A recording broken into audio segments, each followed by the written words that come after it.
Gang de chats, le podcast 100% félin vous est proposé par comprendremonchat.fr, le site pour le bien-être des chats. Dans ce nouvel épisode de Gang de chats, nous allons aborder un sujet absolument capital dans la vie de votre animal qui est, attention, roulement de tambour, la litière. Et oui, je vous propose donc de faire un petit tour d'horizon du sujet dans lequel je vous livrerai les points essentiels à ne pas négliger et quelques clés pour proposer à votre petit chat bien-aimé une litière adaptée à ses besoins. Je vous rappelle qu'il ne s'agit pas là juste d'un petit détail pratique dans le quotidien de votre miné, mais qu'on parle bien d'un élément nécessaire à son bien-être et ainsi qu'à la sérénité dans le foyer. Parce que dans bon nombre de cas, les problèmes de malpropreté viennent principalement d'une litière inadaptée. Mais alors pourquoi est-ce si essentiel d'avoir une litière de compète ? Eh bien tout d'abord parce que miné, il doit bien avoir un endroit à lui pour satisfaire ses besoins d'élimination. Bon, jusque-là, c'est pas une révolution, vous vous en doutiez. Il faut savoir que dans la nature, les chats enterrent leurs excréments pour masquer leur présence à leurs prédateurs. Parce que oui, les chats ont des prédateurs au sol comme dans les airs d'ailleurs. Mais c'est aussi pour éviter d'attirer un congénère qui passerait dans le quartier et qui viendrait sur son territoire pour lui chercher des noises. Donc ce comportement est totalement instinctif et forcément il se retrouve chez nos petits félins domestiques. Alors même s'ils cohabitent sous le même toit, il faut quand même pas perdre de vue que le chat reste un animal territorial et que la litière est un élément clé dans leur espace personnel, parce que partager un bac avec d'autres chats, ça peut pour certains être vécu comme une intrusion. Donc en fait, lorsque plusieurs chats utilisent la même litière, ça peut engendrer du stress, de la frustration, voire même déclencher des bagarres dans certains cas. Et certains chats évitent alors le bac partagé et choisissent inévitablement des endroits qui vont être inappropriés dans la maison pour faire leurs besoins. Donc la litière, c'est un lieu dans lequel le chat dépose ses odeurs et ça représente pour lui un endroit dans lequel il doit se sentir en sécurité. Donc si cet espace est mal adapté, soit trop exposé ou sale, ça peut déclencher des comportements problématiques. Et là, tout le monde comprendra assez rapidement que c'est vraiment primordial de ne pas négliger ce sujet et vraiment d'adapter l'environnement du chat afin qu'il réponde vraiment à ses besoins fondamentaux. Et pour la petite anecdote, j'ai en mémoire une cliente que j'ai eue au téléphone et dont la chatte n'avait absolument aucun problème de santé. Elle utilisait sa litière sans souci, même après un déménagement, elle s'était très très bien adaptée. Et du jour au lendemain, cette chatte s'est mise à uriner en dehors du bac. Donc on a fait le tour complet de la situation, voir comment était adaptée la litière, l'environnement, l'exposition, tout ça. Et en fait, on s'est rendu compte qu'elle avait simplement remis la petite porte battante à la litière. C'était le seul élément qui avait changé. Donc elle a retiré la porte et dans la journée, tout était revenu à la normale. Donc vous voyez à quel point il y a des petits détails comme ça qui pour nous semblent vraiment anodins, mais en fait ils ont vraiment une signification et du coup c'est vraiment important pour eux. Donc justement, c'est ce qu'on va voir là, c'est quelles sont les conséquences d'une gestion inadéquate. Donc la première, ça va être la malpropreté. Si la litière ne répond pas aux attentes du chat, le type de litière, l'emplacement, le substrat, si elle est mal entretenue, le chat peut commencer à aller faire ses besoins ailleurs, sur le tapis, le lit, dans un coin de la maison. Ça arrivera fatalement, mais ça va dépendre du niveau de tolérance de votre chat. Voilà. Plus il est tolérant, plus l'incident arrivera tard, moins il l'est, plus vite il vous le fera savoir. Ensuite, on a aussi le stress, parce que justement, une litière mal adaptée, le fait que le chat, des fois, il y a des chats qui se retiennent aussi, etc. Donc ça, c'est vraiment pas une bonne chose. Donc tout ça, ça génère du stress. Du fait d'avoir une mauvaise litière et donc il y a d'autres troubles qui peuvent se manifester indépendamment de la malpropreté, c'est l'agressivité par exemple. D'ailleurs, à propos du stress, je vous invite à écouter l'épisode que j'ai dédié à ce sujet, donc où je parle du stress et surtout des conséquences du stress répété sur les chats. Ça peut également engendrer des problèmes de santé parce qu'une litière mal entretenue ou inadaptée, ça peut provoquer des infections urinaires, des cystites, des problèmes cutanés. Enfin bon, ces soucis-là peuvent rapidement devenir graves, ça peut vite dégénérer s'ils ne sont pas traités. Donc aussi vigilance accrue si vous avez plusieurs chats, car ça forcément ça augmente le risque des transmissions de maladies, des infections digestives, en cas de présence de vers par exemple, d'où l'importance de maintenir plusieurs bacs propres pour réduire ce risque. Et puis fatalement, une litière mal gérée, ça peut impacter la relation que vous avez avec votre chat. Et oui, parce que le fait que les odeurs soient... Si vous gérez mal l'entretien de votre litière, de la litière de votre chat, j'entends, vont s'accumuler des odeurs, donc ça va devenir désagréable. Au bout d'un moment, vous allez en avoir marre, ça va engendrer de la malpropreté cheminée, et tout ça va commencer à vous monter au nez, et donc il va vraiment y avoir une incompréhension mutuelle qui va s'installer. Et malheureusement, dans certains cas, on en arrive à de la maltraitance, voire même à des abandons, puisque je le rappelle, la malpropreté du chat est l'une des causes principales des abandons en France.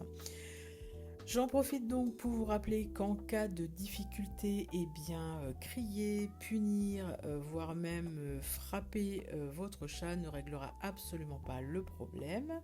Pire encore, ça risque de l'accentuer, donc ça c'est vraiment quelque chose qu'on ne fait pas. Si vous avez des problématiques, ayez comme premier réflexe d'aller consulter votre vétérinaire. Il permettra dans un premier temps d'évacuer tout souci de santé comme une cystite idiopathique par exemple. Et ensuite, si le chat va bien et que le problème persiste, alors contactez un professionnel du comportement félin.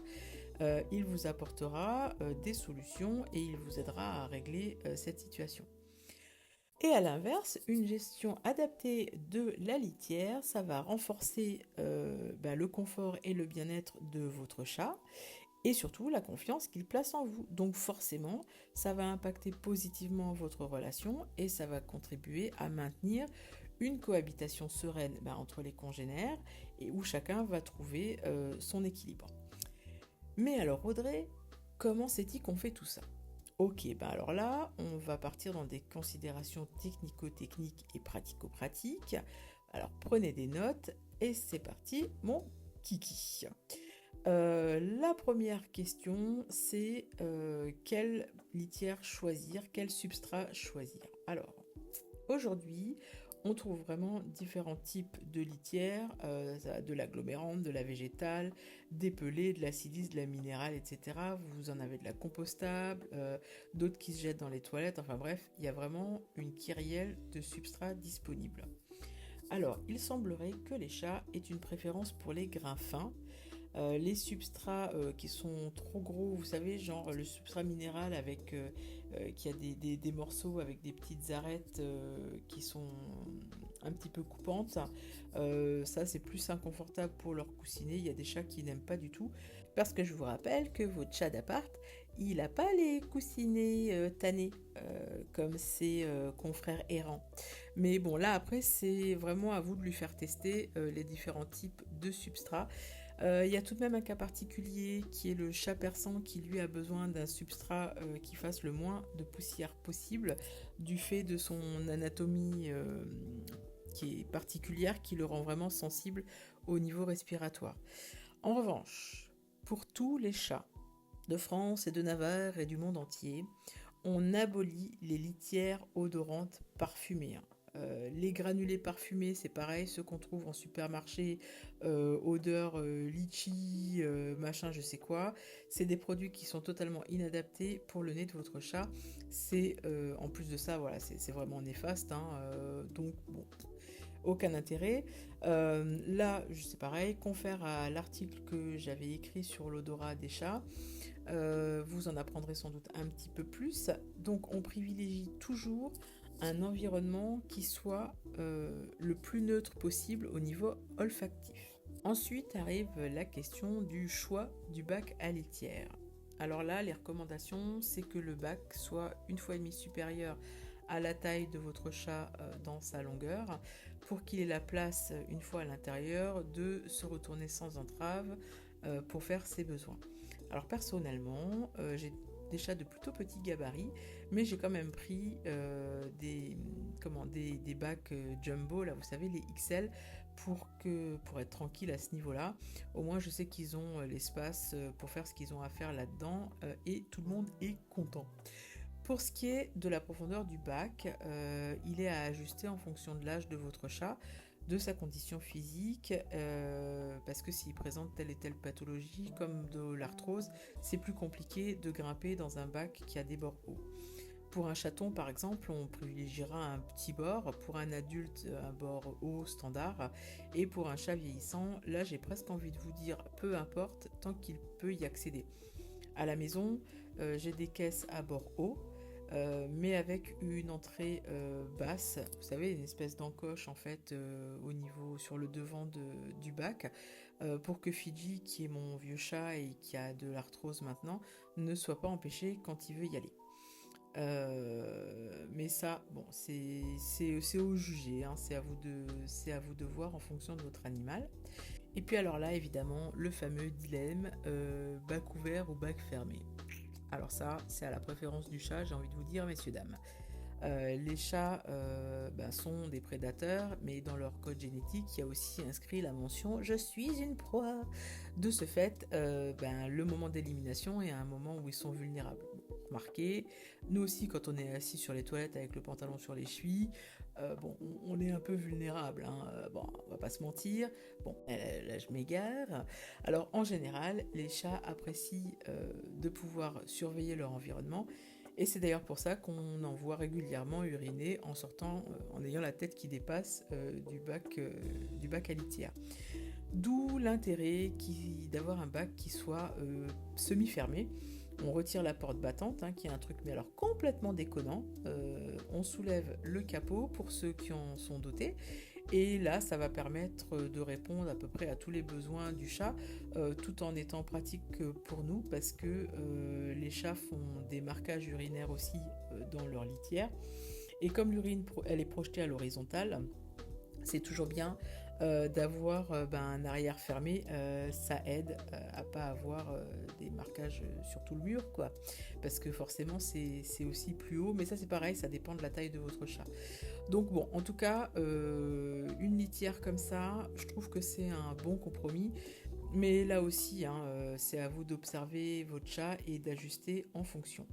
La seule chose que je déconseille vraiment, ce sont les toilettes entièrement fermées où là les chats n'ont accès que par le haut. Je suis sûre que vous en avez vu parce que à un moment donné il y en avait vraiment beaucoup. D'ailleurs j'en vois passer assez souvent sur les réseaux. Et là autant vous dire que si vous avez ça, faut arrêter parce que c'est vraiment une aberration totale. Ça va à l'encontre, mais alors de tous les besoins du chat. Et là ça nuit significativement à son bien-être. D'ailleurs je comprends même pas que ce truc-là soit autorisé à la vente. Enfin bon, bref. Passons. Sur l'emplacement idéal dans la maison. Une délicate question. Donc quand on a plusieurs bacs à la maison, déjà on évite de les placer côte à côte et on les tient surtout éloignés des gamelles. Il faut compter à peu près 2 mètres de distance, c'est le minimum entre un bac à litière et une gamelle. Ensuite, l'idéal, c'est de trouver une zone qui soit à la fois calme, où il n'y a pas trop de passage, et facile d'accès, mais qui ne soit pas totalement isolée du reste de la maison. Sinon, là, votre petit chat, il risque de pas du tout s'y intéresser parce que c'est un endroit, si c'est un endroit dans lequel votre chat il se sent enfermé, limite acculé en cas de difficulté, comme dans un KGB, dans un fin fond de couloir par exemple, ça risque de ne pas lui convenir parce qu'en plus il va y avoir personne pour venir sentir son odeur, donc il n'y a aucun intérêt pour lui. Il va finir tôt ou tard par vous le faire savoir. Ensuite, la question du nombre de bacs nécessaires selon le nombre de chats. Alors là, la règle est simple, c'est un chat, un bac. Et en général, on préconise un bac supplémentaire. Donc si on a 3 chats, l'idéal c'est d'avoir 4 bacs. Maintenant, ça c'est la théorie. Je sais qu'en pratique, c'est pas toujours évident d'avoir surtout un bac supplémentaire. En fonction des logements, parce que les bacs sont quand même prennent de la place, donc ça ne nous permet pas toujours de faire ça correctement, mais l'essentiel c'est vraiment de maintenir un minimum de 1 bac par chat, jamais en dessous. Si vraiment votre logement ne vous permet pas d'accueillir un autre chat dans les meilleures conditions, alors n'en adoptez pas. C'est vraiment le minimum, c'est un bac, un chat, pas en dessous, éventuellement le bac bonus, ok d'accord, on peut faire l'impasse, mais pas le reste. Je déconseille par contre l'achat des litières auto-nettoyantes. Je sais qu'elles font fureur en ce moment, mais je pense qu'on peut quand même se prendre le temps de nettoyer le bac de son chat. Mais bon, ça c'est une appréciation, une remarque qui n'engage que moi. Cependant, je me suis renseignée sur le sujet, parce qu'évidemment, j'en ai pas fait l'expérience, mais si je m'en réfère aux recommandations données par l'Institut international des soins des chats, ils nous disent quoi? Ils nous disent qu'elles sont trop petites en taille pour accueillir correctement le chat, que même une fois que le chat est sorti de la litière, quand elle se déclenche, le bruit il est soudain et qu'en plus il y a des vibrations, qu'en plus elles sont pas faciles à nettoyer parce que malgré tout, à un moment donné, il faut quand même les nettoyer. Donc bon, a priori, c'est pas recommandé, donc je ne vous le recommande pas. Vient ensuite le sujet de l'entretien de la litière à proprement parler. Alors, pour ce qui est de l'entretien, déjà, on ne met pas de sac en plastique dans le fond de la litière. Oui, j'ai vu que ce truc se vendait en supermarché, mais franchement, quand on y réfléchit 2 secondes, on comprend vite que c'est débile. Le chat, quand il va dans sa litière, qu'est-ce qu'on a vu tout à l'heure? Il gratte pour en fuir. Donc griffe acérée versus sac poubelle en plastique, c'est vidu, ça perd, ça déchire. Donc bon, ça n'a aucun intérêt. Et puis en plus, c'est inconfortable pour le chat. Donc ça, c'est encore un truc qui a été bien pensé et qui n'aurait jamais dû être commercialisé. Alors, indépendamment de ça, on retire les crottes, etc. au minimum une fois par jour. Et on complète à chaque fois avec comme ça du substrat là, au fur et à mesure. Comme ça va permettre de maintenir une couche relativement épaisse et ça c'est bien. C'est moins top quand votre chat se met à gratter qu'il est directement sur le plastique, ça on aime moins. Pour ce qui est du changement complet du substrat, et là ce sera en fonction de ce que vous avez comme substrat. Nous on utilise une agglomérante, donc sur les bonnes agglomérantes ça peut aller par exemple jusqu'à 4 semaines. Mais là je vous invite à vous reporter aux indications du fabricant et puis de faire l'expérience. Sinon pour ce qui est du bac, on le nettoie 1 fois par semaine. Et alors là, attention, je sais qu'il y en a qui vont grincer des dents, mais un bac à litière se nettoie sans produits ménagers, ni eau de javel, ni détergent, ni liquide vaisselle, pas même juste une goutte, non, la plupart sont nocifs pour le système respiratoire de votre chat, et en plus ça leur fait friser les poils du nez. Non, ça c'est pas vrai, mais vraiment, il faut vraiment viser toujours la neutralité olfactive. D'ailleurs, je vous le redis, j'explique tout ça dans un article que j'ai écrit sur le flair des chats, qui est en libre circulation, j'allais dire, mais oui, on peut dire ça, sur mon site. Donc, pour entretenir le bac à litière, c'est une éponge et de l'eau claire, et c'est tout. Et on n'utilise pas le grattoir de l'éponge. On nettoie d'abord à l'eau chaude, pas à l'eau froide, à l'eau chaude, et ensuite on fait un bon rinçage avec de l'eau bouillante. Parce qu'une eau qui est chauffée à 100 degrés, ça tue les microbes, les parasites, la plupart des bactéries et même certains virus. Alors avec une bouilloire domestique et une éponge, vous allez gagner du temps, économiser de l'eau parce que on va pas se raconter de conneries. Quand on doit rincer des produits ménagers, on en consomme des litres. Et surtout, c'est tout bénef pour votre chat. Je vous garantis que j'ai eu des retours positifs des personnes qui ont adopté ce protocole, que d'ailleurs j'utilise moi-même depuis des années maintenant. Et ça fonctionne très bien. Et en bonus, vous pouvez même changer le bac à litière entier tous les 3 à 4 ans parce que le plastique, c'est une matière qui se dégrade, surtout quand on utilise des détergents. Et notamment, il se dégrade avec toutes les micro-griffures qui sont accumulées au fil des mois et des années. Et ça finit vraiment par retenir les bactéries et à capter toutes les odeurs. Dans tous les cas, maintenir un environnement propre et sain pour votre petit félin, c'est avant tout assurer son bien-être, lui éviter de l'inconfort et du stress qui pourraient à terme déboucher sur des problèmes de santé plus importants. Donc si on peut lui éviter, autant faire les choses correctement. Alors, pour les élèves du fond qui n'ont pas pris de notes, pas de panique. Vous trouverez sur mon site comprendremonchat.fr des fiches pratiques avec l'ensemble des informations que je vous ai données ici et même un peu plus. Pour savoir où vous en êtes au niveau bonne pratique, je vous ai également mis à disposition un questionnaire rédigé par mes soins qui n'a donc aucune valeur scientifique, même si je m'appuie sur les données de la recherche, mais qui vous aidera à repérer ce qui est optimal ou qui ne l'est pas dans votre gestion de la litière et surtout du point de vue de votre chat. Bon, cet épisode touche à sa fin. J'espère qu'il vous sera utile et qu'il vous apportera quelques éléments clés de compréhension. Je vous rappelle que là, il s'agit de recommandations globales, elles sont généralistes et qu'il est important d'observer les préférences de votre petit minet et de vous y adapter. Encore un point avant de se quitter. Je vous encourage à ne pas changer les choses tant que votre chat ne présente pas de signes d'inconfort, pas de changement dans ses habitudes ou dans son comportement. N'allez pas créer des problématiques là où il n'y en a pas. Alors, pour résumer, la gestion de la litière, c'est un truc super important pour assurer la sérénité de tous. Plusieurs bacs bien entretenus, stratégiquement placés et adaptés aux préférences individuelles sont essentiels pour éviter, comme on l'a vu, les conflits, les maladies et les accidents de malpropreté. Bon allez, j'ai bien trop parlé, je vous remercie de m'avoir écouté et je vous dis à la semaine prochaine pour une nouvelle thématique. En attendant, n'hésitez pas à me retrouver sur mes réseaux pour échanger, pour poser vos questions et puis surtout, profitez bien de votre vie avec votre petit minet.